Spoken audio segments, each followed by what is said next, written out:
बिस्मिल्लाहिर्रहमानिर्रहीम अस्सलाम वालेकुम everyone. My name is Zafran Sajid. उम्मीद करता हूँ कि आप सब खैरियत से होंगे। आज के इस वीडियो लेक्चर में मैं आप सबका वेलकम करता हूँ। अगर आप लोग इस चैनल पर नए हैं तो काइंडली इसको लाइक, सब्सक्राइब और ज़्यादा से ज़्यादा शेयर करें।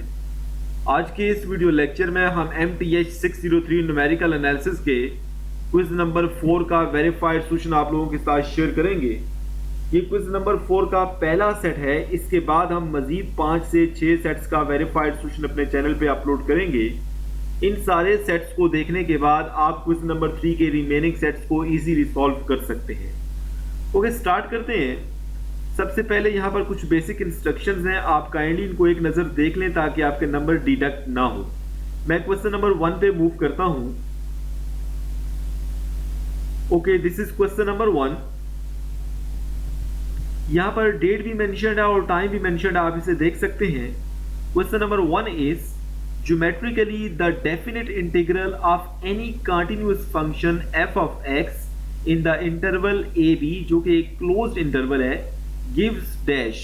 हमारे पास 4 ऑप्शन है और इसमें जो ऑप्शन सी है, area under f of x on a b, this is the correct option. आपके पास जो डेफिनेट इंटीग्रल होता है किसी भी कंटिन्यूअस फंक्शन का on a closed interval A B, वो basically area under the curve जो है ना वो उसको शो कर रहा होता है। ठीक है, तो इस वजह से जो ऑप्शन सी है वो करेक्ट ऑप्शन है। बात करते हैं क्वेश्चन नंबर 2 की। Okay, this is question number 2। To evaluate a definite integral of tabular function f of x, piecewise quadratic approximation led to. हमारे पास 2 ऑप्शन है और इसमें जो ऑप्शन ए है, Simpson's rule, this is the correct option.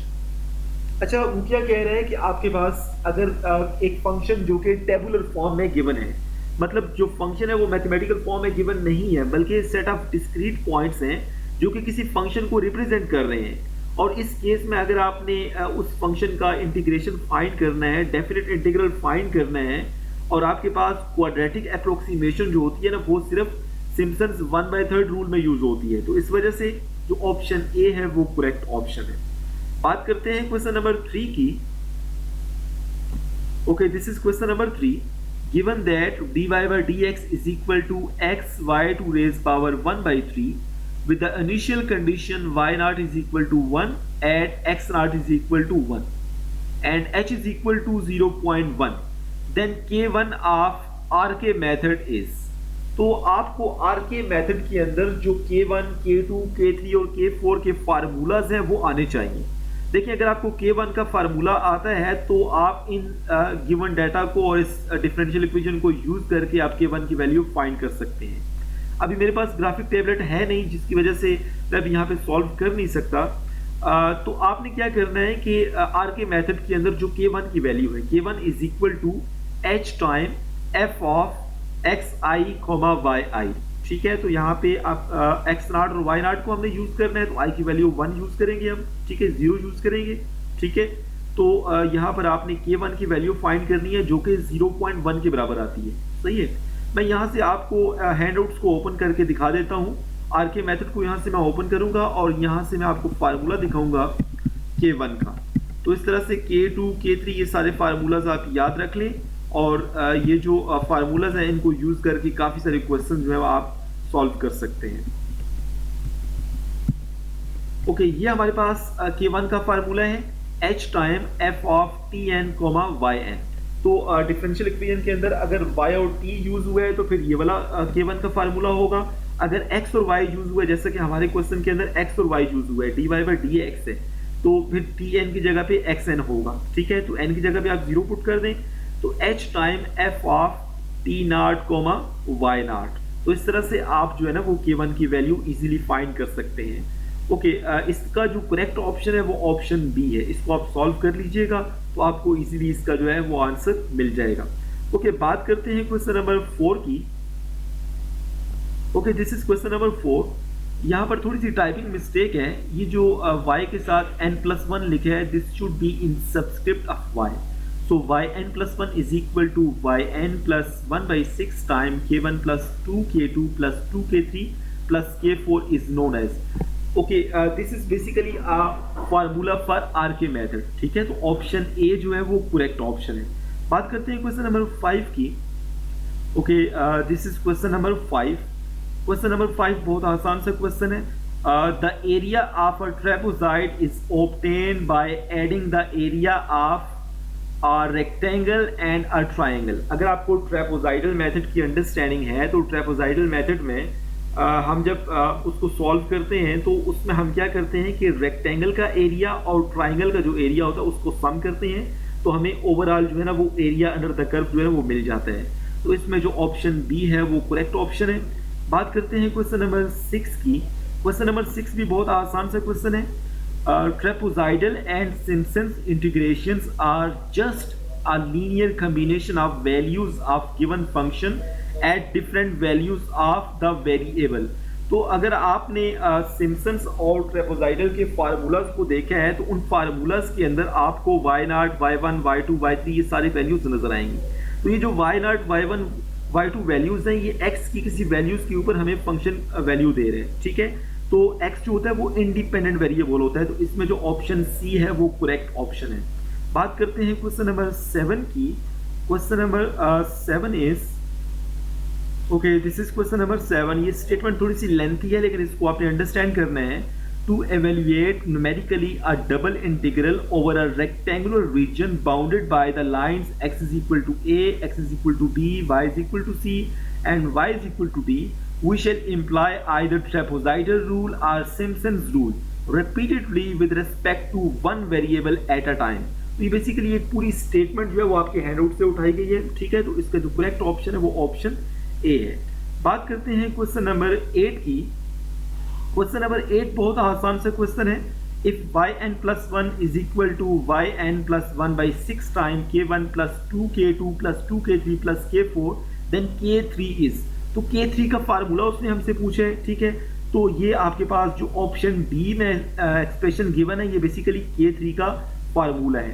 तो आपको K1, K2, K3, K4 ये चारों जो फार्मूलाज हैं केस के ये आने चाहिए। तो इसका जो करेक्ट ऑप्शन है वो ऑप्शन डी है। बात करते हैं क्वेश्चन नंबर 9 की। Okay, this is question number 9। Question number 9 जो है ना इस तरह के क्वेश्चन पहले भी हम सॉल्व कर चुके हैं। नहीं, वो थोड़ा सा डिफरेंट था। Okay, question number 9 is given that dy by dt is equal to t plus y with the initial condition y naught is equal to 1 at t naught is equal to 1. Find the third term in Taylor series when t is equal to 1.5 and y prime is equal to 1 and y double prime is equal to 1.2। तो Taylor series का जो formula है वो आपको आना चाहिए student.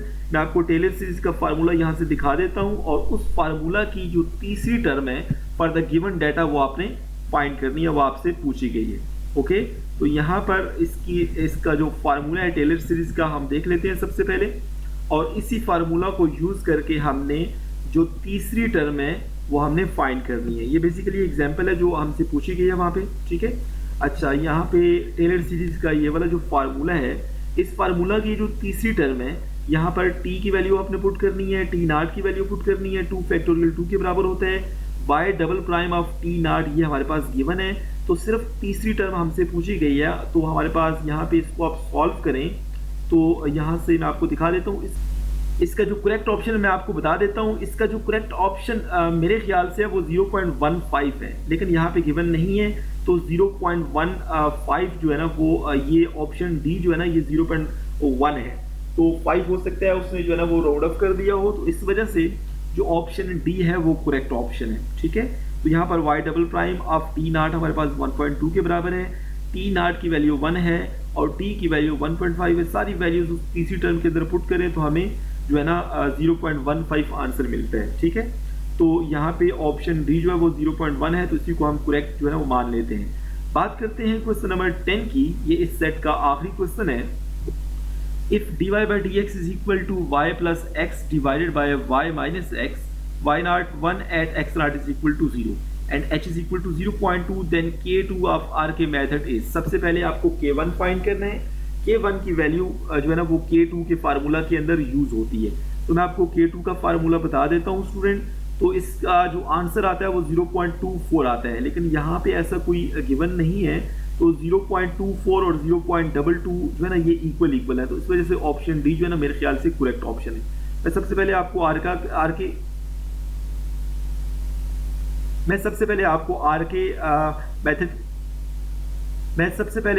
के method के अंदर जो K1 K2 K3 K4 है वो दिखा देता हूं और उन्हीं को यूज करके आपने इस क्वेश्चन को सॉल्व करना है। ठीक है, तो मैं बार बार कहूंगा कि आपको आर के मेथड के अंदर ये जो K1 K2 K3 K4 के फार्मूलाज हैं ये आने चाहिए। ओके, हमारे पास ये आरके के अंदर जो K1 K2 K3 K4 के फार्मूलाज वो यहाँ पे लिखे हैं स्टूडेंट। ठीक है, तो सबसे पहले आपने K1 फाइंड करना है। K1 जब आ जाएगा तो फिर आपने K2 का फार्मूला यूज करके यहाँ पे K1 की वैल्यू पुट करनी है। तो फिर इस तरह से आप K2 जो है ना वो गिवन डाटा के लिए इजीली फाइंड कर सकते हैं। तो इसका जो आंसर आता है वो 0.24 आता है, लेकिन यहाँ पे 24 है नहीं, तो उस वजह से 0.22 को हम करेक्ट ऑप्शन जो है वो मान लेते हैं। अगर आप लोगों को ये वीडियो पसंद आई है तो काइंडली इस वीडियो को लाइक करें, मेरे चैनल को सब्सक्राइब करें और ज़्यादा से ज़्यादा शेयर करें। Thank you so much for watching my video.